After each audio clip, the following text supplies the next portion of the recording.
دا پیغمبر علیہ السلام دا پیغمبران مخ کے دغه زمانہ کې به دا پیریان اسمان ته ختل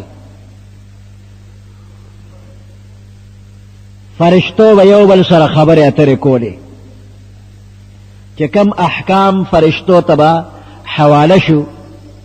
نو فرشتو به خپلو کې یو بل سره هغه خبرې کولې نو دا پیریان شیطانان دوی به داسې اسمان ته وختل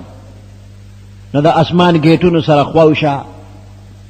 د فرشتو خبرو ته به غوږ کېښوده نو چې فرشتو به کومې خبرې وکړې نو هغه خبرې به د پیریانو راوړلې او په ځمکه باندې چې دا کوم بامبړان ترویتیان نجومیان دي نو دوی ته به بیان کړي چې فرشتو داسې داسې خبرې وکړلې نو بیا به په ځمکه دا ترویتیان او دا نجومیان ناستو او خلک به وله رالل او زما لاس وګوره او زما قسمت کې څه دي نو بیا به ورته دوی هغه د فرشتو نه چې پیریانو خبرې اورېدلې دوی ته یې راوړې هغه یو هغه سل دروغ د ځانه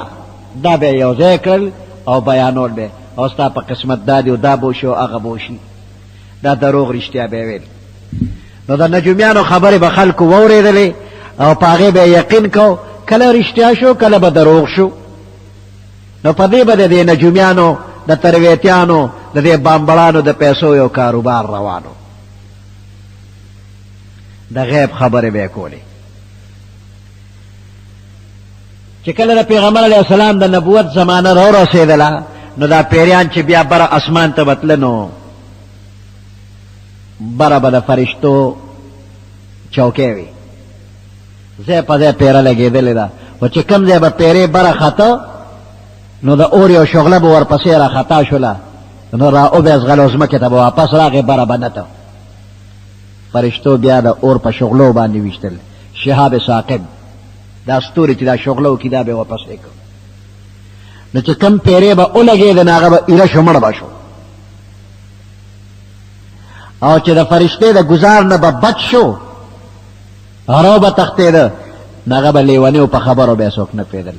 او چې فرشتو به ونه لیده او څه پټه خبره به یې واورېده نو هغه به راغې هغه به بیا بامبړانو ته خبرې کولې نو د پیغمبر علیه السلام د نبوت په زمانه کې آسماني څوکۍ مقرر شولې او دا پیریان یې بره نه پرېښودل د پیریانو بره ختل سلسله بند شوله او د ستورو دا شغلې ورپسې را خطا شولې د دې پیریانو میټینګ وکړو چې دا موږ بره ولې نه پرېږدي څه نوې واقعه شوې ده او د آسماني خبرو پابندي لګېدلې ده موږ بره نه پرېږدي څوکۍ مقرره شوي دي نو دا ولې د دې تحقیقاتو دپاره مختلف ډلې مقرره شولې او د دنیا مختلف اطرافو ته د پیریانو ډلې لاړې معلومات کوي چې موږ اسمان ته ولې نه پرېږدي مشرق او مغرب او شمال او جنوب هر طرف ته د پیریانو ډلې تحقیقاتو پسې لاړلې په دغې پیریانو ډلو کې یو ډله ده چې مکې مکرمې سره نږدې یو ځای دی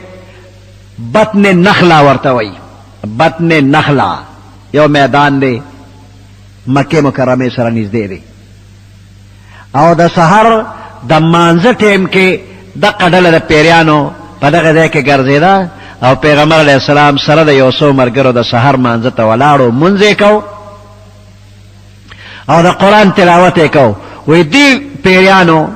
چې د پیغمبر علیه السلام د قرآن د تلاوت آواز وارد فوراً بس هغه ځای کې ټولې فرشتې ټول پیریان هغه وفد راجمع شو او د پیغمبر علیه السلام قرآن ته غوږ کېښوده او خپلو ملګرو ته ویې بس چپ خاموش غوږ کېږدی د قرآن د الفاظ چې ویل ډېر مؤثر او دلکشو د ټولو زړې ځان ته راښ کړ او د دې کلام عظمت د دې پیریانو په زړه کې راغی ډېر په خاموشۍ او په ادب باندې واورېده او د قرآن د تلاوت د دې پیریانو په زړه کې لارې جوړې کړلې پوه شو چې هغه نوي څیز چې پیریان یې د آسماني خبرو نه منې کړي هغه دا قرآن دی بهر حال پیغمبر علیہ السلام د قرآن د تلاوت نه فارغ شو، منځ وشو، او دې خلکو په زړونو کې ایمان او یقین واپس خپل قوم ته یوړه.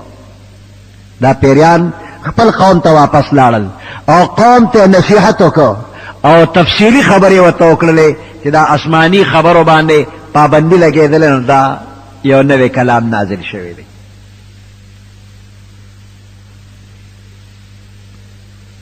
اوس پیغمبر علیہ السلام د دې نه خبر هم نه دی چې پیریان راغلي دي او ما ته یې غوږ ایښی دی. پیغمبر علیہ السلام نو خبر د پیریانو د ډلې د راتلو نه. یوه ونه وه او دغې ونې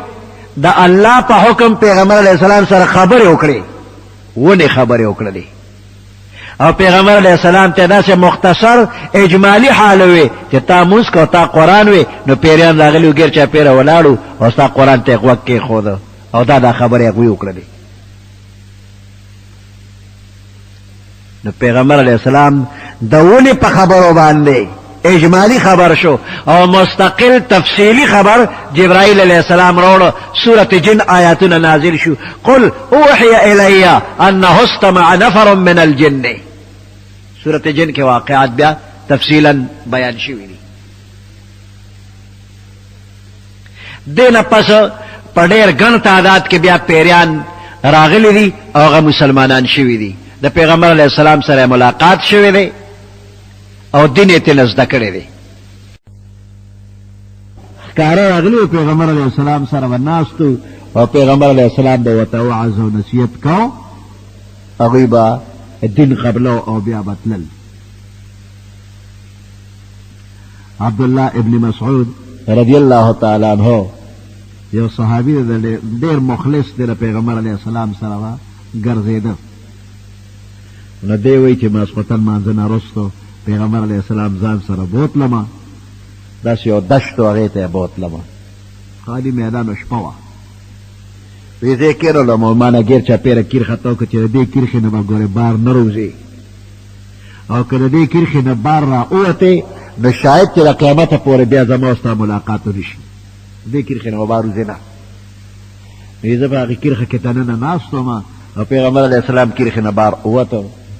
وی خبرې مې اورېدې خو پوهېدم نه. ډېر وخت تېر شو، دا د پیریانو وفد راغلی و او د پیغمبر علیہ السلام نه مخکې ټیم غوښتی و چې موږ له ټیم راکړه. پیغمبر علیہ السلام دقه میدان ته ورغلی دی او د هغې د هغه وفد سره ډېر وخت خبرې اترې کړي، د دین خبرې ورته کړي دي. او د هغې نه پس بیا پیغمبر علیہ السلام راغی، عبدالله ابن مسعود ته یې چې زه اوس د دیرې نه بار روځم، که دیرې نه بار تللی شاید چې پیریانو زره زره کړی. وی د دې کرښې نه بار وځي نه. نو په احادیثو کې شپږ ځله د پیریانو سره د ملاقات ذکر راغلی دی. دې پیریانو له الله پاک ډېر لوی عمر هم ورکړی دی، ډېر اوږد عمر یې دی. د شاه ولی الله او شاه اهل الله دا په هندوستان کې یو علمی خاندانو 200 کاله د دوی په کور کې علم برابر را روانو، ډېر لوی عالمانو. نو د شاه ولی الله صاحب نوم خو مشهور دی، د ضرور د شاه اهل الله. دې د شپې یو ځل روانو، مخې له وله کسان رالل،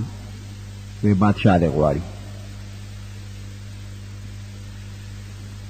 نو دی خو عالم او په دې باندې پوهېږي چې اطیعوا الله و اطیعوا الرسول و اولي الامر منکم، اولي الامر حاکمان د دوی حکم به منې. بس روان شو د شپې ورسره، شاه اهل الله روان شو، سرکاري کسان دي ورته بادشاه دې غواړي. لاړه، لوی میدانو په هغې کې عدالت لګېدلې، بادشاه، قاضي، امیران، وزیران پوره ناست دي. اعلان وشي شاه اهل الله حاضر کړي، فوراً کسان ورغله دا حاضر دی. شاه اهل الله حاضر شو، قاضي ناست دی او شاه اهل الله ته چې پتا باندې دعوه ده او دا سړی دی د ده پلار تا وجلی دی. او ته صاحبه ما خو چېته سړی وجلی نه دی، د چا مخکې مې وجلی، زه قتل نه کوم، خو عالم یم د خدای رسول د لارې خبر یم، نو ما خو څوک وجلي نه دي وی دا سړی دعوه کوي چې د زما پلار د وجلی دی وی چا مخکې مې وجلی دی وی 2 کسان ګوان 2 کسان وی زمونږ مخکې دی وجلی دی څنګه مې وی ته چې په فلانې لار راتلې مار دی وجلی دی وی او هغه مار وی د ده پلار و که نه دا د پیریانو مجلس و د پیریانو بادشاه د پیریانو قاضي هغوی مجلس جوړ کړ شاه اهل الله حاضر کړ وی د دې سړي پلار دی وجلی هغه مار و تا چې وجلی و که نه هغه مار د ده پلار و پیری و ته ما سړی نه دی وجلی تاسو په ما د سړي دعوه وکړه چې سړی دی وجلی دی مار مې وجلی دی او په حدیثو کې راغلی دی چې مار لړم مړ کې که تاسو په مانځه کې نو اومې مړ کې اقتل الاسودین ولو کنتم فی الصلاة ما مار وجلی دی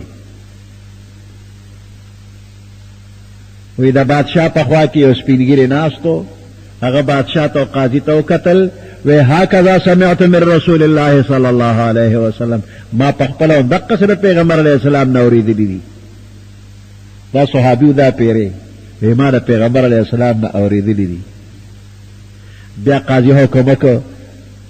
وی شاه اهل الله بری دی ځکه د مار وجلی دی سړی خو یې نه دی وجلی او د مار د وجلو حکم خو پیغمبر علیه السلام کړی ستا پلار د ځان نه مار ولې جوړو دا نن تقریبا 300 کاله مخکینی خبره ده او د دغه صاحب عمر د پیغمبر علیه السلام نه 1100 کاله پس تقریبا بیا هم جمدېلی وي ما اورېدلي دي شاه اهل الله پې